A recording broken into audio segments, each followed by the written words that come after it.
Pendengar, Anda akan menyimak Presisi, Prestasi dan Edukasi.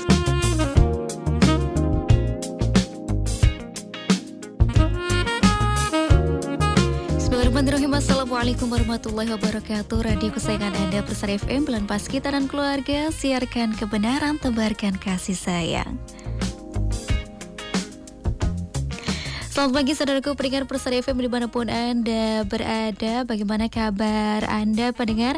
Senang sekali di kesempatan hari ini ya kita bisa bersua di program Presisi, Prestasi dan Edukasi untuk edisi Senin 13 Syawal 1445 Hijriah atau di 22 April 2024.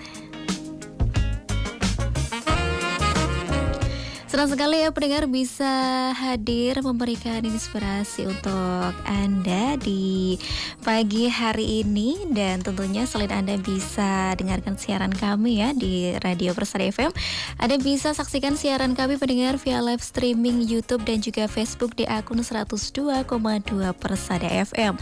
Silakan Anda juga bisa tinggalkan komentar ya pendengar, tanggapan ataupun pertanyaan di kolom komentar live streaming YouTube ataupun Facebook, atau Anda silakan bisa langsung telepon di 02716381123, SMS dan WhatsApp di 081393809000. Ya, pendengar Persada FM dimanapun Anda berada, senang sekali di hari ini, pendengar di pagi ini kita hadirkan narasumber yang cukup inspiratif ya, luar biasa. Nah, ini ada Mas Bagus Prayoga yang merupakan juara 1 mahasiswa berprestasi UNS tahun 2024. Kita akan berbincang ya pendengar di kesempatan hari ini dengan tema Raih Juara 1 Mahasiswa Berprestasi UNS 2024, Semangat Berprestasi Kini dan Nanti. Jadi silakan Anda bisa simak ya, utamanya para generasi muda nih. Tentunya bakal banyak motivasi-motivasi yang diberikan oleh Mas Bagus juga ya dari pengalamannya menjadi mahasiswa berprestasi UNS 2024. Langsung saja kita sapa. Assalamualaikum warahmatullahi wabarakatuh, Mas Bagus Prayoga.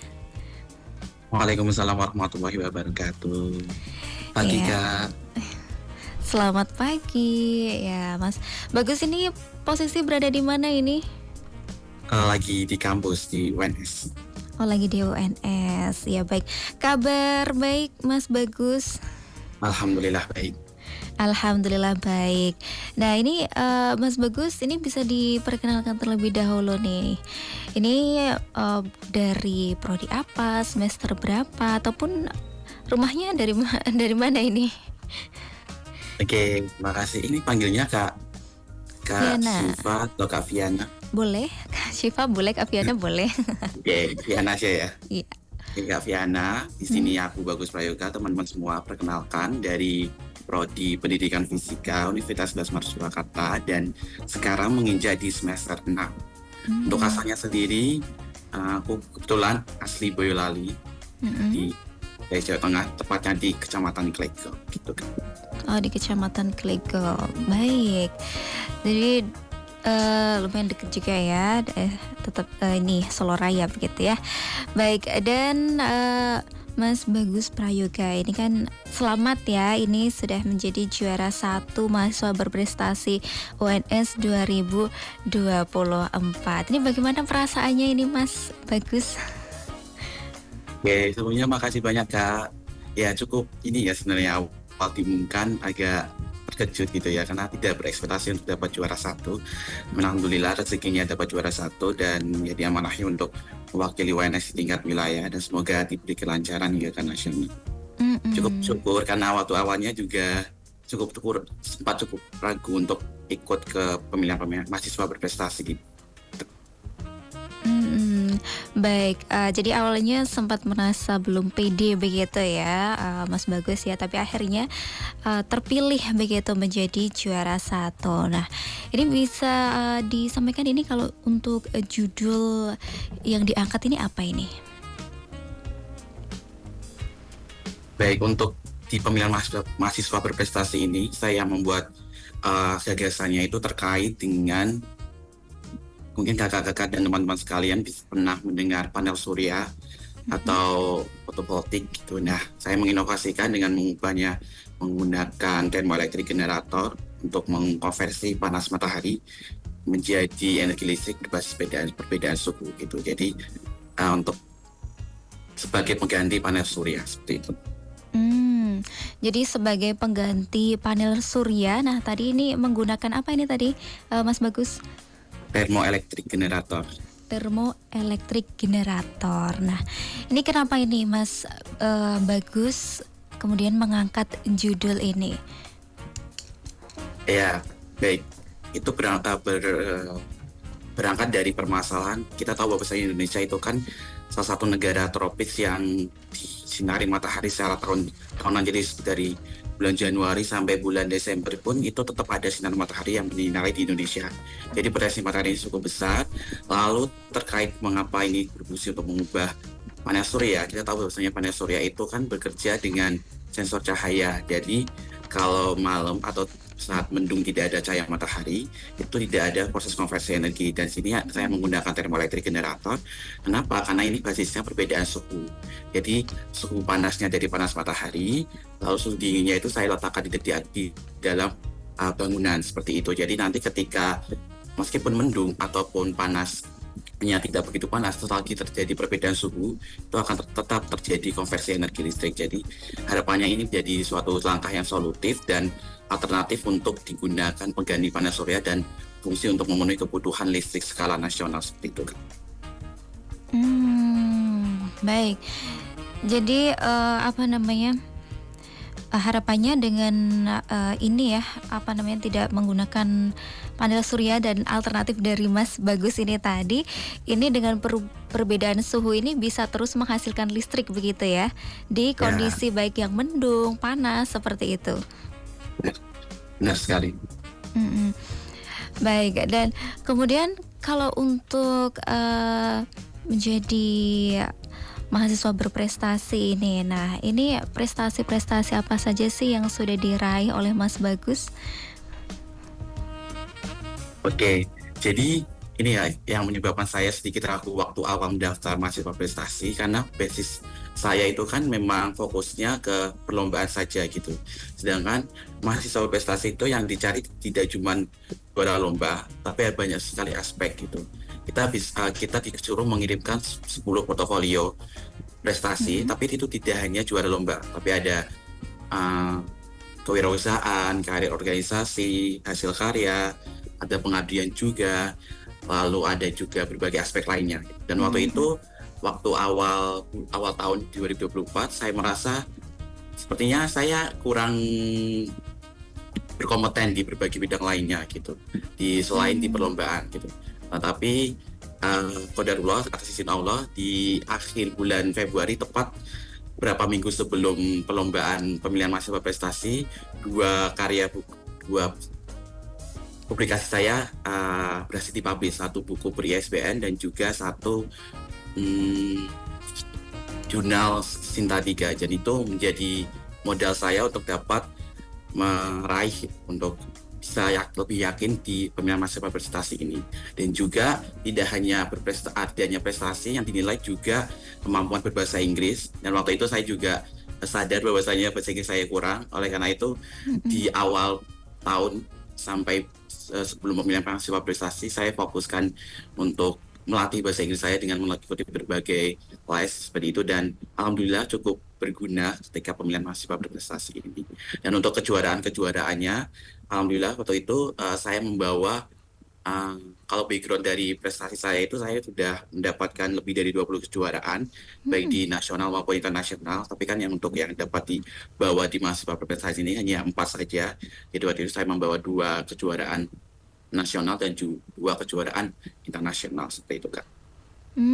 Luar biasa sekali ya, banyak sekali, prestasi yang sudah diraih begitu ya.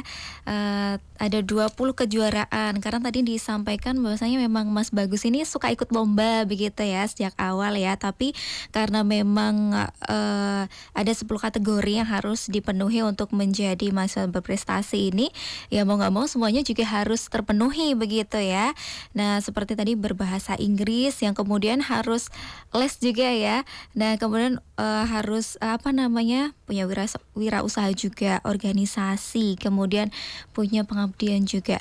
Nah, ini berarti kan, harus dilakukan juga nih oleh Mas Bagus begitu ya, ikut organisasi, kemudian pengabdian juga. Nah, kalau untuk, organisasi seperti itu tuh yang diikuti apa ini, Mas Bagus? Baik, untuk organisasi saya ikut di studi ilmiah mahasiswa karena kebetulan minat saya itu di bagian penelitian dan juga riset. Jadi saya ikut di studi ilmiah mahasiswa UNS.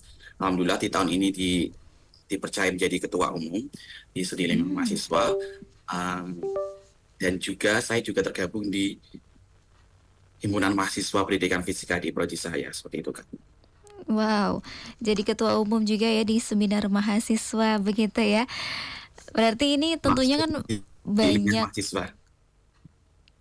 banyak aktivitas yang dilakukan begitu oleh Mas Bagus begitu ya.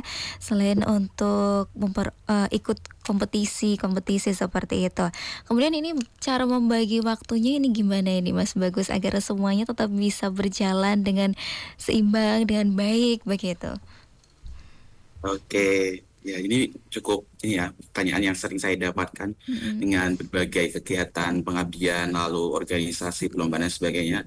Eh, Bagaimana manajemen waktu? Sebenarnya fokus utama kita itu adalah meaningful di setiap agenda gitu. Jadi ketika kita lagi di kelas, lagi menjadi mahasiswa, ya udah kita fokus, kita nggak usah masukkan kegiatan-kegiatan lain ketika kita sedang kelas gitu. Dan kita fokus sehingga nantinya kita tidak perlu banyak mengulang materi pembelajaran gitu.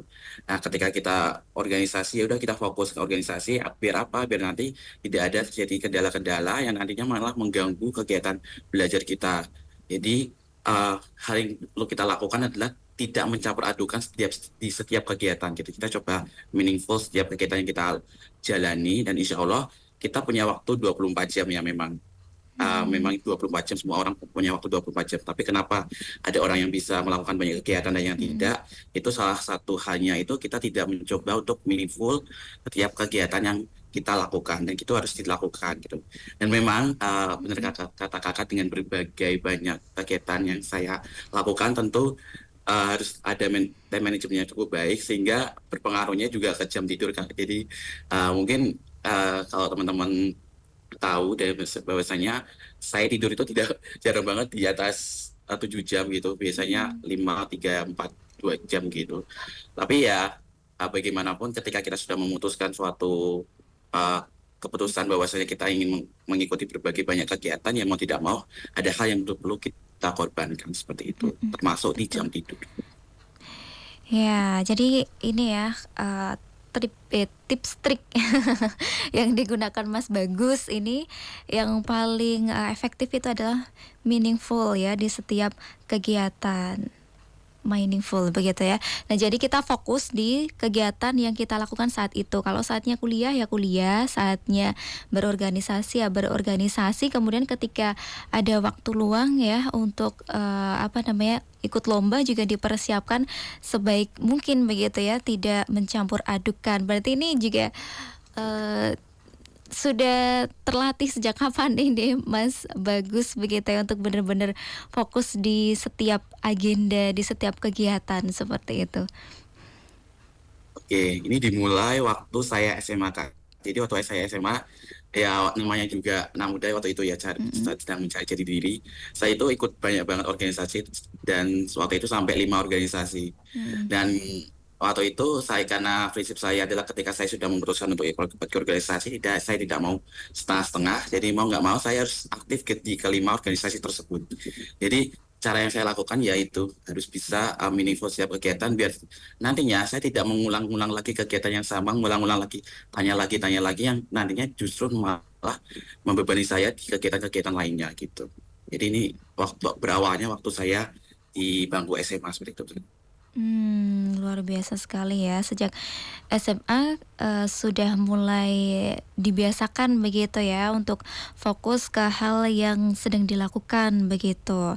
Dan akhirnya ke bawah sampai sekarang begitu ya, Mas. Bagus ya, bisa dirasakan hasilnya begitu ya. Setiap kegiatan juga bisa berjalan dengan lancar. Kemudian ketika ikut kompetisi juga alhamdulillahnya bisa dapet juara begitu. Dan tadi untuk kompetisi yang diikutkan ya di Pilmapres di tahun 2024 ini kan ada dua lomba nasional dan dua lomba internasional. Nah, itu kejuaraannya apa saja ini untuk karyanya begitu? Hmm. Waktu itu 4 juaranya, 2 nasional itu. Yang pertama saya ikut di lomba esai nasional yang diselenggarakan di Universitas Negeri Malang. Waktu itu saya membawa karya berjudul Jakarta Smart City. Jadi waktu itu konsepnya membuat kota pintar di Kepulauan Seribu untuk mengelola sampah yang ada di DKI Jakarta. Jadi kita berbasis IoT dan juga pengelola sampah pintar seperti itu. Lalu yang kedua, lomba nasional di Universitas Pringsewu Lampung terkait dengan lomba karya tulis ilmiah. Waktu itu saya membawa media pembelajaran aksara Jawa berbasis Uno Stako Game. Dan yang 2 internasional itu yang pertama ada di lomba paper internasional di Universitas Negeri Yogyakarta. Dan waktu itu saya membawa karya berkaitan dengan paper bag ramah lingkungan berbasis limbah sekam padi dan juga eceng gondok. Lalu untuk lomba internasional satunya lagi, saya waktu itu lomba poster internasional di Universitas Ahmad Dahlan, membawa karya terkait dengan paper bag juga, tapi waktu itu bahannya menggunakan eceng gondok dan juga ampas tebu seperti itu. Menarik sekali ya. Dan dari empat karya begitu yang diikutkan di kejuaraan ini, tadi ada yang ini ya, membuat media Unustako begitu ya, ini untuk bahasa Jawa. Nah, ini kan berarti tidak tidak terbatas di prodi Mas Bagus aja ya yang merupakan mahasiswa prodi fisika begitu, karena kan juga biasanya juga berkelompok ya nih Mas Bagus.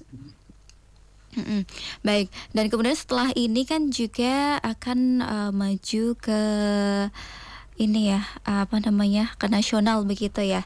Nah, kemudian ini kapan ini akan maju ke nasional ini Mas Bagus? Baik, untuk tahun ini tuh peraturannya di tingkat wilayah dulu Kak. Jadi kita maju di tingkat wilayah dulu. Sedang seleksi administrasi, saya menunggu hasil seleksi administrasi nanti. Setelah seleksi administrasi bakal ada seleksi terkait dengan presentasi gagasan kreatif dan juga bahasa Inggris, baru nanti akan dikirim ke nasional seperti itu Kak. Untuk seleksinya sekitar awal Mei, kalau bulan Mei. Awal Mei ya. Dan kalau untuk persiapan yang dilakukan saat ini apa ini? Ya, untuk persiapan saat ini sedang merancang berbagai bahan untuk presentasi yang paling utama, dan juga untuk memperkaya dan juga berlatih lebih lanjut terkait dengan bahasa Inggrisnya seperti itu. Ya, baik. Dan saya ingin tahu juga nih Mas Bagus, ini kan banyak kejuaraan yang diikuti, kemudian berbagai macam karya begitu ya, ide-ide begitu yang dihasilkan. Nah, ini datangnya dari mana sih Mas Bagus? Kemudian cara untuk mendapatkan ide-ide yang kreatif ini tuh dari mana begitu? Oke, terima kasih Kak. Jadi terkait dengan ide-ide ini sebenarnya kebanyakan saya temui itu di waktu yang dan kondisi yang tidak sengaja gitu ya. Dan alhamdulillahnya saya di studi 5 mahasiswa itu kan banyak banget ketemu dengan teman-teman yang berbeda program studi, berbeda dengan background pendidikannya itu berbeda gitu, bidang ilmunya itu berbeda. Nah, ketika kita lagi main bareng atau lagi ngumpul bareng, ngobrol-ngobrol, entah kenapa terkadang itu sering banget tercetus ide-ide gitu. Misal katakanlah kita lagi ngobrol dan juga main di coffee shop itu, dan kita pesan suatu es kopi dan ternyata dibawa pakai sedotan kertas gitu, sedotan kertas. Nah, kita lagi ngobrol-ngobrol panjang, kita ngobrol kan cukup lama gitu ya. Dan ternyata pas kita mau minum kopinya lagi, ternyata sedotannya udah udah lembek dan susah untuk nyedot minumannya. Nah, itu tiba-tiba kepikiran. Oh, berarti kita perlu ini ya, perlu bikin sedotan yang ramah lingkungan tapi lebih kuat daripada kita menggunakan sedotan berbasis kertas gitu. Nah, nanti muncullah ide-ide gitu.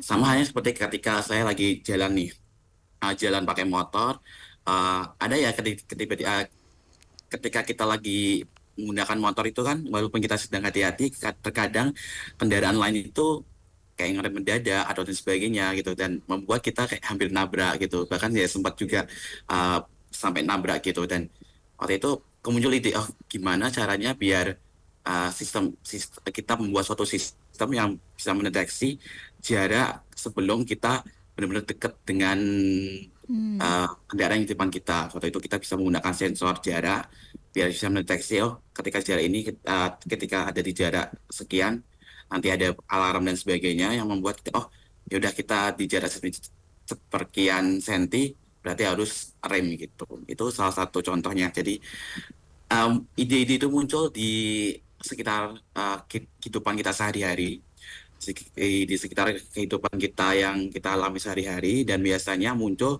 pas aku lagi sama temanku lagi ngobrol terkait hal apapun itu, karena kita bidang ilmunya berbeda, pasti muncul suatu permasalahan, suatu kondisi yang membuat perlu dicari solusinya gitu, dan itu ide muncul di situ seperti itu, Kak.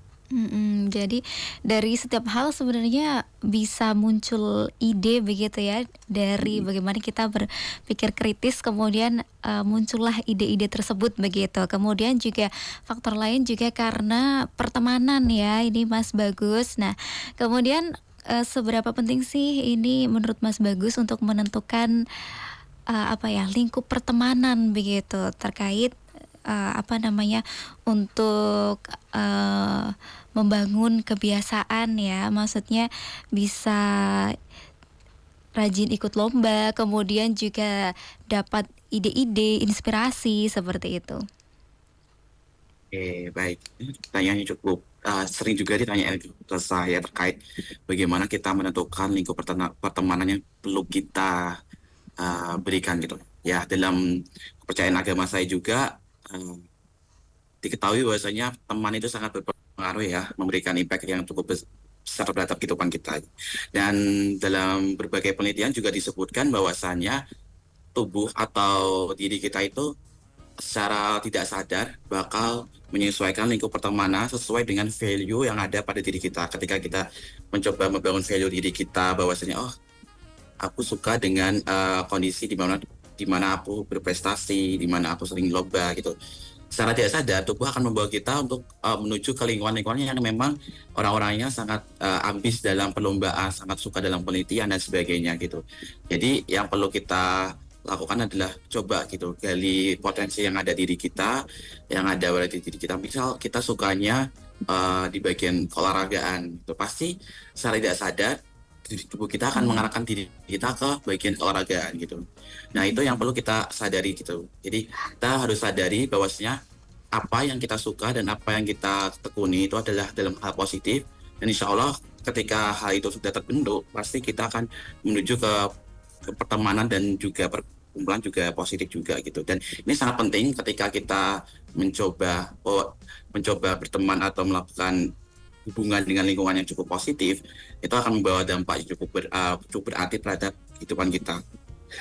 Hal ini pernah saya alami di beberapa tahun sebelumnya, yang dimana saya berada di lingkungan yang cukup tidak positif untuk diri saya, dan waktu itu pasti sinyal tersebut memberikan sinyal itu, oh ada rasa yang tidak nyaman gitu ketika kita berada di suatu lingkungan yang ternyata value-nya itu berbeda dengan apa yang kita inginkan, apa yang tubuh kita inginkan. Nah, itu terus perlu kita sadari. Jadi jangan denial, karena tubuh kita itu punya hak punya sinyal ketika kita butuh sesuatu, ketika kita perlu sesuatu itu pasti ada sinyal-sinyalnya diberikan tubuh. Sama halnya ketika misal kita tubuh lagi butuh vitamin C gitu, kita lihat jeruk aja itu kayak seger banget gitu.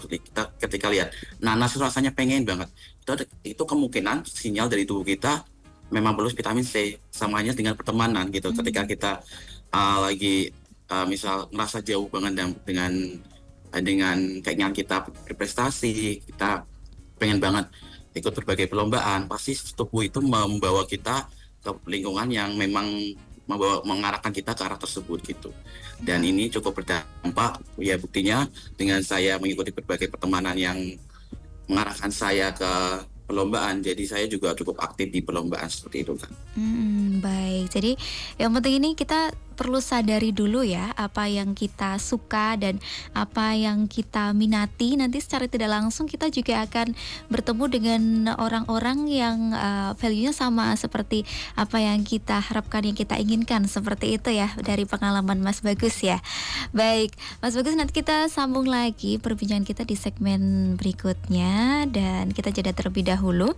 Untuk Anda pendengar Persada FM dimanapun Anda berada, silakan untuk Anda yang ingin bergabung bisa langsung telepon di 0271638123, SMS dan WhatsApp di 081393809.000 ataupun Anda bisa berkomentar ya di kolom chat ini live streaming YouTube dan juga Facebook di akun 102,2 Persada FM. Dan tetap bersama kami pendengar di Presisi Prestasi dan Edukasi. Baik saudaraku pendengar Persada FM dimanapun Anda berada, kita kembali temani Anda pendengar di program Presisi Prestasi dan Edukasi edisi hari ini bersama dengan Mas Bagus Prayoga ya, yang merupakan juara 1 mahasiswa berprestasi UNS 2024.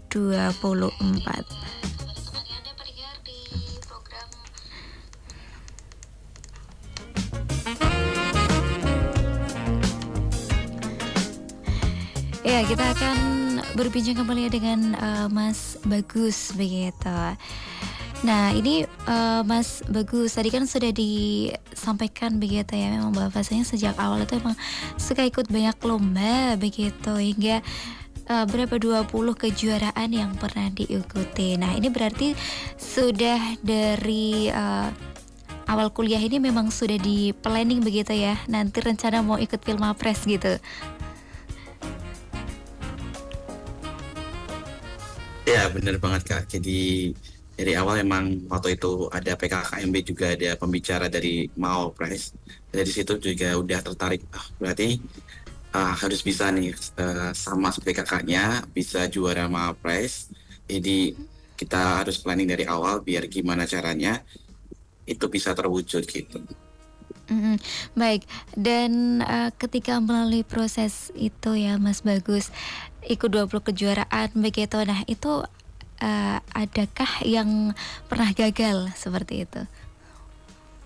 Ya, kalau bicara tentang kegagalan pasti pernah banget. Jadi awal bahkan waktu pertama kali saya lomba di kuliah itu kan biasanya kita submit ada peserta ada transferasi penilaian. Dan waktu itu nilai saya adalah 3 terbawah gitu. Jadi pertama kali lomba itu nilai saya 3 terbawah. Jadi kayak dari sekitar berapa ratus peserta gitu. Jadi ngerasa aku masih jauh banget ya harus untuk bisa meraih ke peringkat 1 gitu. Cuman ya namanya kita pengen gitu ya untuk bisa berprestasi, ketika kita mendapatkan kegagalan yaitu hal yang jadi pembelajaran, kita coba lagi. Saya coba tanya-tanya ke kakak tingkat yang sudah sering banget lomba dan sering banget menang, gimana cara memperbaiki karya-karya saya, dan akhirnya bisa untuk mulai lambat laut naik dan bisa juara seperti itu.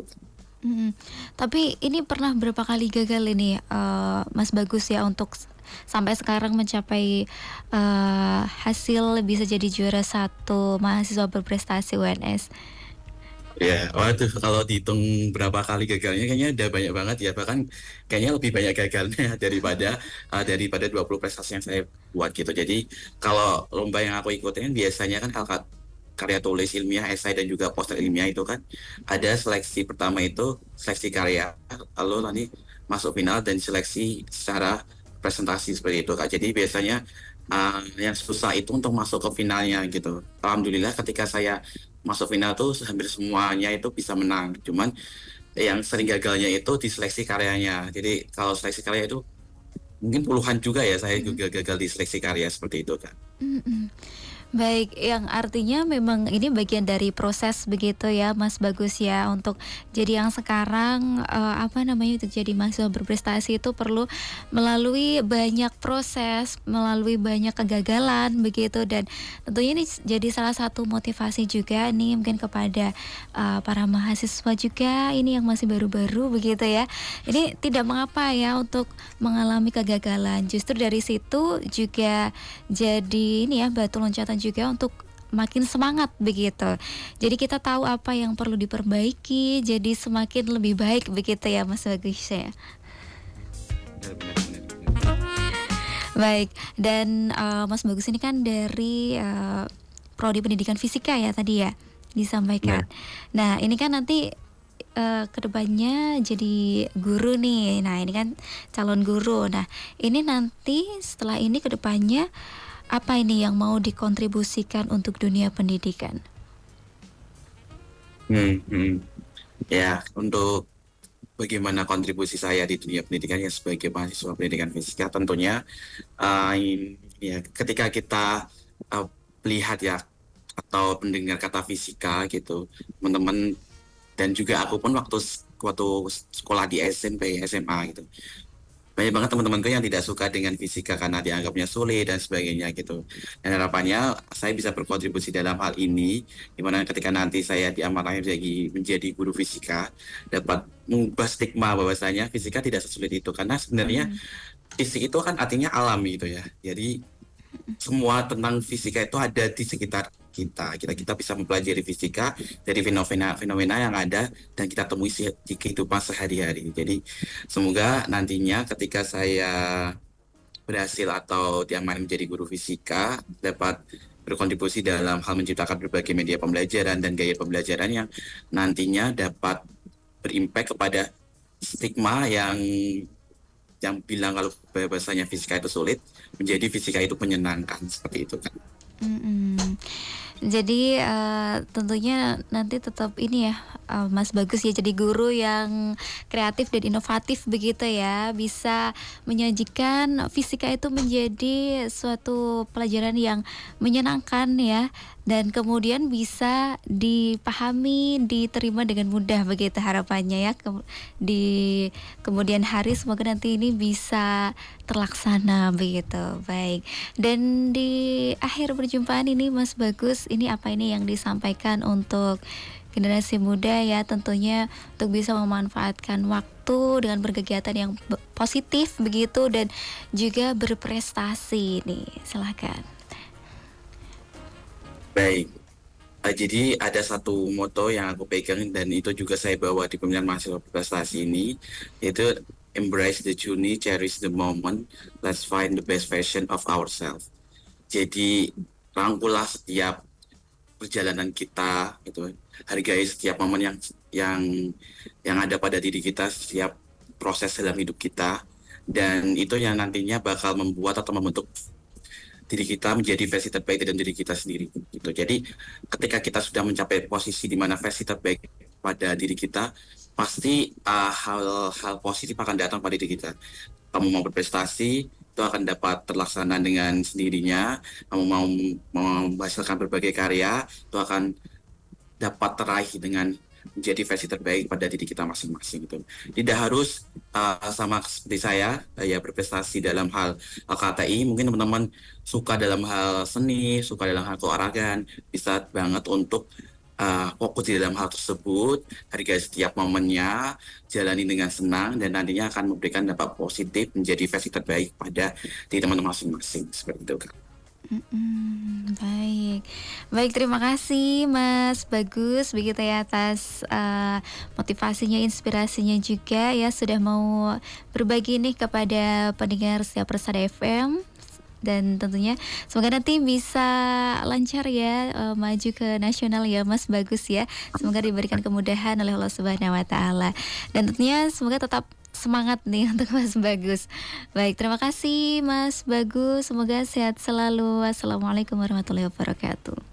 Terima kasih Kak Fania.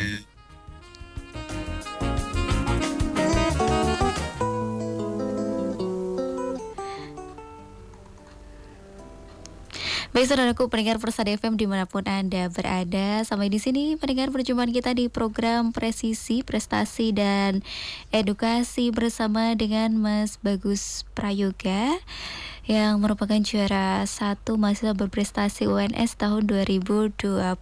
Semoga bisa memberikan inspirasi dan motivasi ya pendengar untuk Anda memanfaatkan waktu sebaik-baiknya dalam kegiatan yang positif dan tentunya juga berprestasi. Baik, saya Fian Ashfa pamit undur diri pendengar, dan orang yang dikehendaki kebaikan padanya adalah orang yang dipahamkan tentang agama. Saya Fian pamit. Assalamualaikum warahmatullahi wabarakatuh. Radio Persada FM.